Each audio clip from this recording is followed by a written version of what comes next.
Hey, welcome back to Unschooled Theology. This is yet another episode on Genesis 2 verses 16 and 17. I am one of your hosts, Derek, and over there on that side of the screen, I think that's working, is probably. Evan. I'm probably Well, it here. depends on how we arrange How we set them up. Yeah, so it's here, I'm pretty sure. Perfect. We're going to put me there. That there is Evan. Good day to you, sir. Good day to you, sir. This is our third episode, if anyone's keeping track at home. So if you miss the first two, or if we seem to be not talking about something in particular, go check out our first two. Indeed. Or if you like jumping in midstream, by all means, feel free. We're gonna talk about, this is the cheeriest of the episodes. Yeah, for sure. We talk about. Let's discuss that. There's a little inside joke coming up here. And there's two more after this too. So we really get to dive into these couple of verses. So all right, we are going to focus because that's words. Specifically, I was jumping ahead there to that word, on the phrase "in the day that you eat of it, you shall surely die." So, dun dun dun.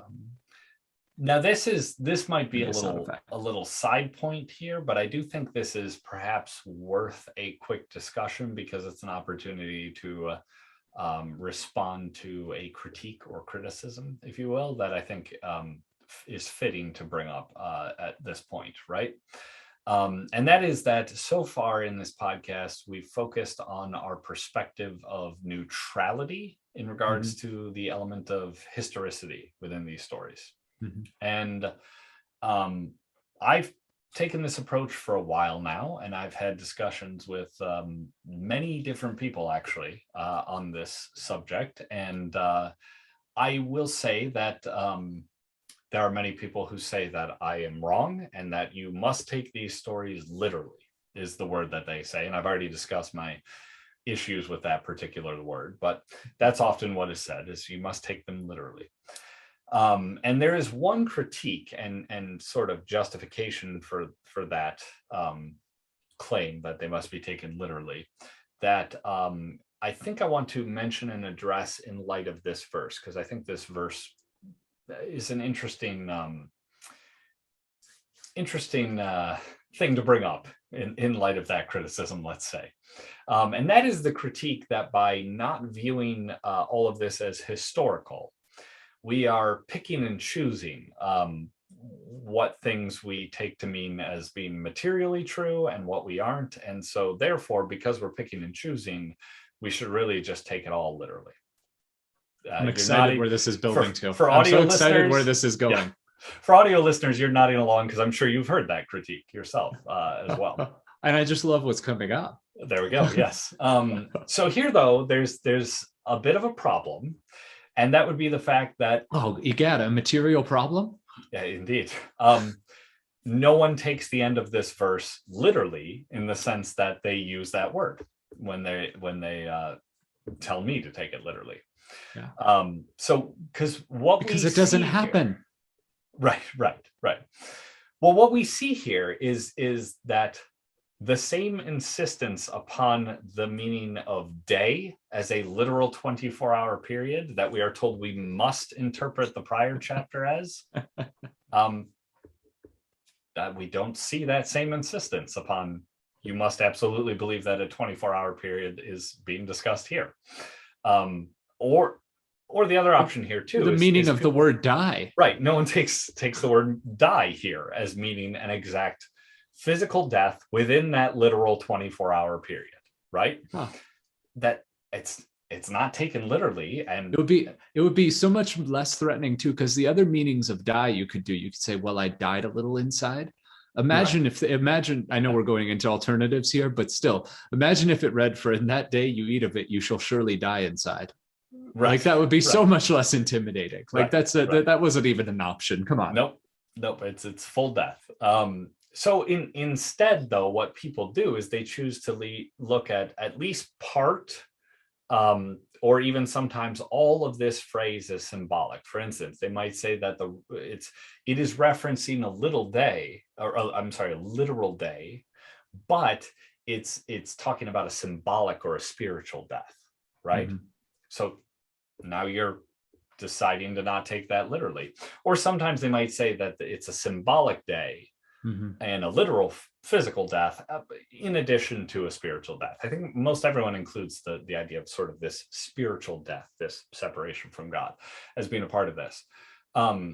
And so by that, they mean that the dying process begins that day. Okay, but it doesn't say on that day, the process of your death shall begin. That's not what it says. So again, we're not taking it literally. And so the reason for interpreting at least some element of this phrase symbolically is rather simple. Because according to the rest of the story, the man and the woman did not literally die on that literal day that they ate the fruit. So if we insist on a historic perspective, the problem is here, if you insist on that historic perspective, this quote unquote literal perspective, what happens is this story contains a God who lies about the consequences of sin. And frankly, that's not a God to be trusted. Right. And so the problem is the strict historical perspective, often advocated, would lead to the abandonment of the faith.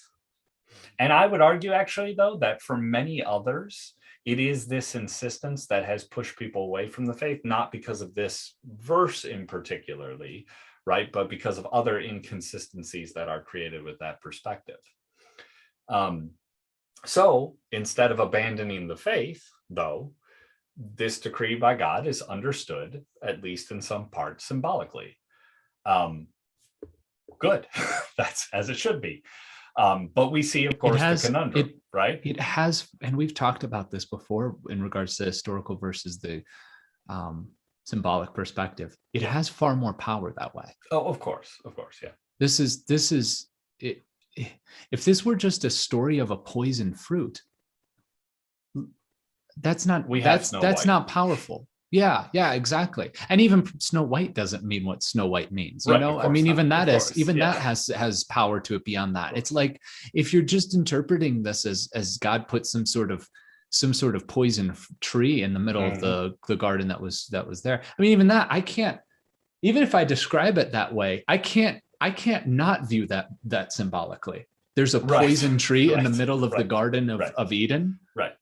What? Like that's impossible to not interpret symbolically. So it's like, I mean, just by the nature of who we are, we're entangled in that. It is far more powerful than just a material retelling of things. And that's why this story is the way it is. It's like, you can argue about the material. It's like the alternate history. You can argue about the material history with this one, and maybe that might be entertainment, but it doesn't get at the thing that the story is there for. Yeah, and let's get to that in 1 second. I just want to point out, though, for a moment specifically, that the fact that those people would insist on the quote unquote literal interpretation do understand this symbolically with eliminating the literal interpretation. So not that they're overlapping, right? They actually wipe out the quote unquote literal interpretation of at least one of these words, sometimes both. Exactly. And that what that does, though, is you have chosen, right, what part of this you're going to take symbolically, and what part and by the way you're going to interpret that symbolism, and what part you're going to take as historical. So the insistence on historicity fails to protect against one of the things that many advocates claim is the reason you must take everything in here historically, right? And so again here, regardless of perspective on historicity, decisions on where some things might need to be interpreted symbolically still occur, right? No matter what that is there. So, or you end up with a contradictory story. Right. You somehow build your life on that. Just a bad story, but right. With obvious flaws. But in here, we literally see in the same sentence, and I use that word as a pun, we see people take a historical tree and in the same sentence pair it with a symbolic day or death, or both, depending on their interpretive choice. Yeah. So why is the back half of this verse contain symbolism and is not literal, but the first part of the tree has to be historically true. Yeah, the only other choice you have is you end up with this strange image of God being the type of, right, like we said with the parent a couple episodes ago, being the parent who says, you can't have ice cream because you're allergic when the kid's not allergic. It makes like God something like that. It makes God manipulative and being like, I'm going to give you an extreme punishment. That's really not true. So either God's lying, and so you build your faith on a lying God, or a contradiction. You build it on a false story that has a very simple contradiction that's easy to find. Right. Or you trail into symbolism. Yeah. And so I bring that all that up to show just quickly here an instance of where the justification for a historical perspective falls apart, right?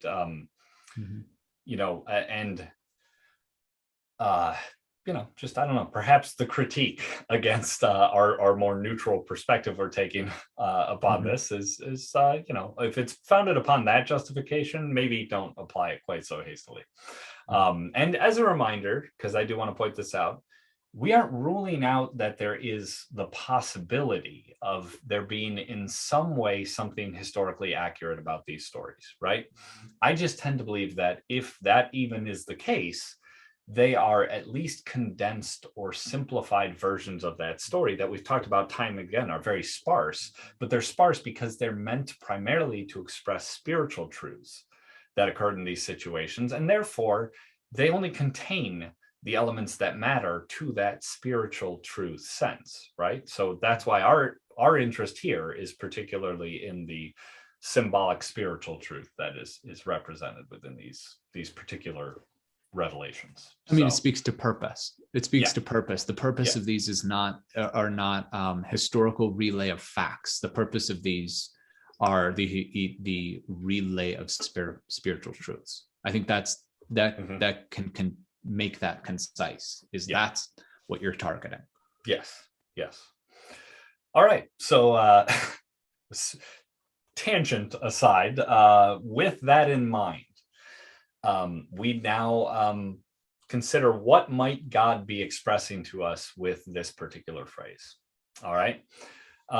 The first thing I want to note is kind of subtle, right? But it's interesting to note that this is a consequence for that creates the prohibition, right? Mm-hmm.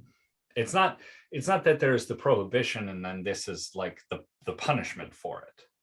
It's not. God is saying, well, don't do it, because on the day that you do that, you surely will die. Mm-hmm. So in a way, it's not. Can I describe what you're saying, because that's confusing. What you're saying. I'm about to clarify a couple. Okay. Yeah. I was just going to say that it's not God saying, on that day I will punish you with death, right? Instead, this whole phrase is something more akin to, don't put your hand on the hot stove, because if you do, you will get burnt. Yeah, exactly. Something like that, right? Yeah. The fruit is poisonous. Yeah. The fruit is going to kill you. Not if you eat my apples, I'll shoot you. Right. That's it's not God independently acting afterwards to do something. Yeah. Yes. And so we should understand here that the consequence that we're seeing is something that is sort of woven into the fabric of existence, rather than some kind of proactive action taken by God after the violation. Mm-hmm. Right? It's something that sort of already exists. Now, of course, God is the source of all existence, and so he is the one who has created these consequences. So I point out the distinction, though, to suggest that this consequence, the idea that it exists here, it's because it serves a greater purpose, right? This is not God being sort of vengeful against you for having done this. It's because it serves a greater purpose. It allows God to reveal his characteristics of mercy, justice, compassion, fairness, so much more. It's returning to the stove, it's the heat that allows the meal to be cooked, right? But used inappropriately, it can also burn. And for one to exist, so must the other, right? that is why the consequence here exists. And it is God that has placed the consequence. But this is not God creating a consequence because he just doesn't want this to happen. No, there's something greater at work. That's why he's woven it into the fabric of creation and of existence. If that makes sense. It's not arbitrary. Right. That's your argument. Right. Yeah. All right. So the other thing to consider here is just what is meant by death. If we look ahead in the story, we see that death is separation from the garden. We see that the consequence from the man and woman's sin was expulsion from the garden. And we mentioned in some previous episodes the idea of the protection of the garden, right? The guard being put there to protect it. And so another way of looking at that is God's perfect order must not be sullied by and exposed to the effects of sin. Because if it would, it would no longer be that perfect order, right? If the effects of sin are allowed to creep in, then it's no longer that perfect order and no longer serves the purpose of revealing himself through that order. So that is why there is the consequence of the expulsion from the garden. When we sin, we lose access to the garden. We are unable to taste the fullness of the spiritual fruits that are there for us, if that makes sense. Again, poetically fitting the theme of the chapter. So this consequence, its existence, this death, it's clearly a spiritually based thing, right? That's being talked about in that it cuts us off from the spiritual plenty of the garden that we were designed to steward and enjoy, right? And I think to that end, the symbolic nature of trees is particularly important in that they reach to the heavens and then provide the fruit which the human ingests. In other words, it's through the trees in the garden that man is spiritually nourished. And sin removes the spiritual nourishment. And I mean, it's basic biology. If you renew nourishment, death soon follows. So that is why the consequence of this is death. It's death via, a restriction of access to the spiritual nourishment, right?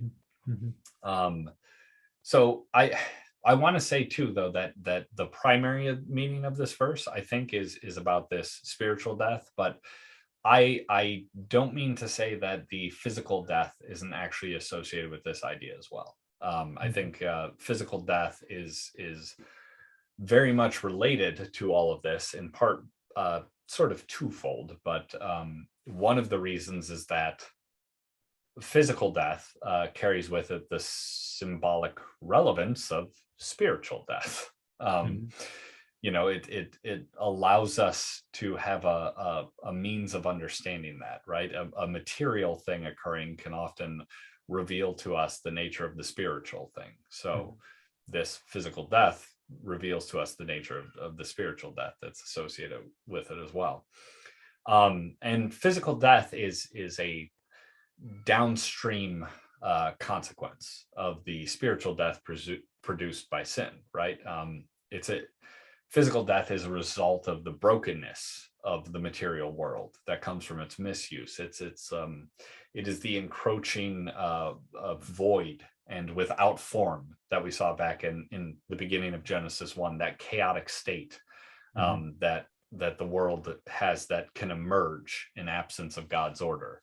That is the source of death.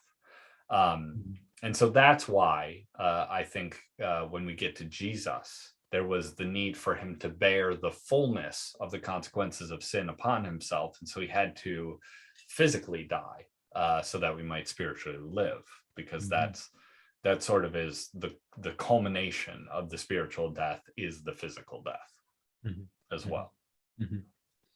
So, all right. So I guess if we consider this issue as a whole, just the way I look at this, I would say that we can see that they reveal to us that there is spiritual abundance available to us if we could just avoid the single spiritual error that is sin. And if we can't, we will be separated from that abundance, which is spiritual death, which leads to the reality of material death. And all of this together, of course, sets the stage for the subsequent chapter, chapter 3, where we actually have that unfold. And of course, then later the coming of Christ. So any thoughts? Anything? No, I think the fundamental, all of that seems, I don't want to say standard, but that seems that's how I've understood the interpretation of that last phrase. Yeah. But it reminds me of a Chesterton quote that says something to the effect of, if you allow a single paradox at the center of your system, the rest falls into place. If you allow for this to be symbolic, then it falls into place. If you don't, it collapses. And so I think I almost think that's the more important takeaway from this episode, is the significance of allowing that symbolic interpretation. It kind of checkmates you if you're in just the pure historical perspective. That's really hard to wiggle your way out of that. Which when you're in the pre-historical perspective, you find yourself having to do a lot of wiggling a lot of times. Yes. So it is far better to look at it with a different purpose in mind. Yes. I think so as well. Thanks as well. All right, next episode, we are going to look a little bit closer at specifically the consumption of the fruit of this specific tree and what that all might symbolize. And again, why it makes humanity the threat to the garden that we discussed before. So we will be doing that next time. Be sure to like, subscribe, follow, review, comment, whatever other means of celebrating this show you can do. Share have it with a party, friends. Whatever. Have a party, listening party. We're always fans of that. Boy, these last couple episodes would have been a bleak listening party, but yeah, exactly right. Very plain cake. Again, the hope of Christ, the New Testament. Just remember that at the end of it. The darkest parts of a story make the sort of the resolution of it all the brighter and all the more exciting. So, stuff like this is the darker parts, but it makes, I think it's important to understand these parts because it makes the joy of Christ all the greater when you consider the light of that. So, all right.